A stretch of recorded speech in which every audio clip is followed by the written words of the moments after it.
Assalamualaikum warahmatullahi wabarakatuh. Perkenalkan, nama saya Salwa Zuzara dan rekan saya Muhammad Adit Firmansyah. Kali ini kami akan mempresentasikan hasil penelitian kami dengan judul kulit batang kelor sebagai insektisida nabati pada ulat bawang merah. Tahu tidak kalau bawang merah lembap Palu merupakan komoditas unggulan Sulawesi Tengah yang banyak diusahakan oleh petani karena memiliki nilai ekonomi yang tinggi. Namun beberapa tahun belakangan ini bawang merah lembap Palu tengah mengalami penurunan produksi dikarenakan beberapa faktor. Contohnya adalah penggunaan benih bermutu rendah, penggunaan pestisida yang salah, dan juga adanya serangan organisme pengganggu tanaman. Tahu tidak kalau Spodoptera exigua merupakan salah satu hama yang menyerang tanaman bawang merah lembap Palu. Kerusakannya dapat mengakibatkan kerugian hingga 100% jika tidak dilakukan pengendaliannya. Umumnya, petani menggunakan pestisida sintetik sebagai langkah awal. Namun, penggunaan pestisida sintetik menimbulkan beberapa dampak negatif. Contohnya, timbulnya kekebalan pada OPT sasaran, sehingga insektisida nabati menjadi alternatif dalam pengendalian Spodoptera exigua. Tahu tidak kalau tanaman kelor berpotensi sebagai insektisida nabati? Beberapa penelitian telah mengungkap bahwa buah dan daun kelor efektif untuk dijadikan insektisida nabati. Beberapa petani juga menemukan bahwa rendaman kulit batang kelor efektif untuk dijadikan insektisida nabati. Namun belum ada penelitian lebih lanjut tentang hal tersebut. Oleh karena itu, perlu kita lakukan penelitian ke arah tersebut dengan tujuan untuk mengetahui efektivitas rendaman kulit batang kelor dan juga untuk menentukan konsentrasi optimal rendaman kulit batang kelor. Lanjut ke metode penelitian, alat dan bahan yang kami gunakan dalam penelitian ini adalah wadah koleksi, kuas kecil, gelas ukur, parang, larutan stok rendaman kulit batang kelor, larva Spodoptera, dan juga daun bawang merah. Adapun prosedur kerja yang kami lalui dalam penelitian ini antara lain adalah memisahkan antara kulit dan batang, lalu kami merendam kulit batang kelor selama 3 hari, kemudian merendam daun bawang di larutan stok sesuai dengan perlakuan, dan juga mengaplikasikan larva Spodoptera exigua.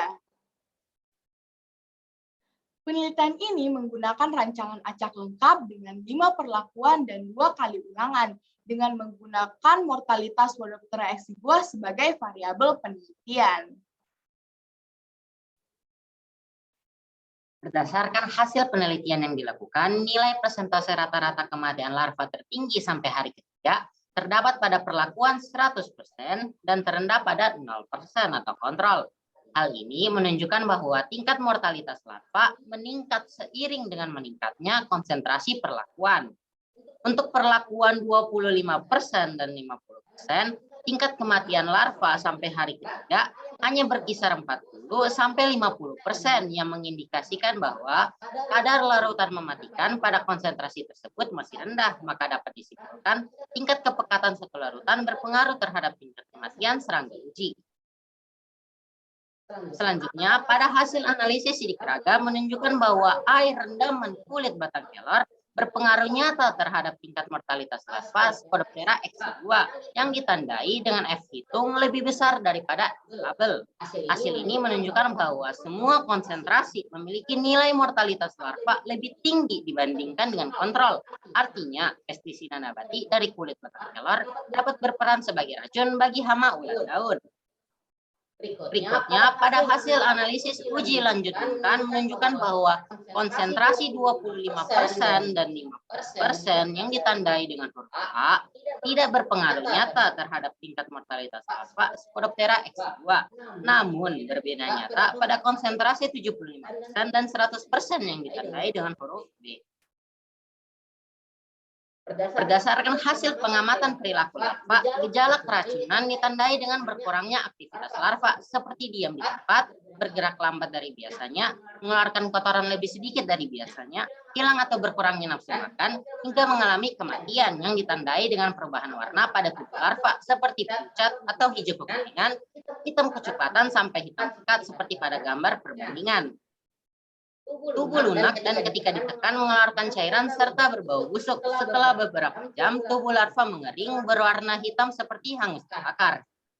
Mengapa hal-hal ini terjadi? Karena adanya senyawa-senyawa kimia yang terkandung dalam kulit kelor. Yang pertama adalah alkaloid. Alkaloid bersifat sebagai antividen yang dapat mencegah larva untuk makan. Alkaloid dapat mempengaruhi protein kinase yang terlibat dalam transduksi sinyal dan proses perkembangan sel serta jaringan. Yang kedua adalah fenol. Fenol berperan sebagai racun kontak, merusak protoplasma, menyebabkan kerusakan pada sel, mendenaturasi protein, dan menginaktifkan enzim. Hal tersebut dapat berpengaruh pada pertumbuhan larva hingga larva mengalami kematian. Yang ketiga adalah tanin. Tanin bersifat racun bagi serangga. Tanin dapat mengikat protein pada kelenjar luda dan menurunkan aktivitas enzim pencernaan, sehingga laju pertumbuhan larva berkurang dan larva mengalami gangguan nutrisi. Yang terakhir adalah flavonoid. Flavonoid memiliki sifat antividen sehingga proses makan larva terganggu. Flavonoid dapat menghambat reseptor rasa pada mulut larva sehingga larva gagal mendapatkan stimulus rasa. Akibatnya, larva tidak dapat mengenali makanan-makanan di sekitarnya sehingga larva tidak dapat tumbuh ke tahap selanjutnya.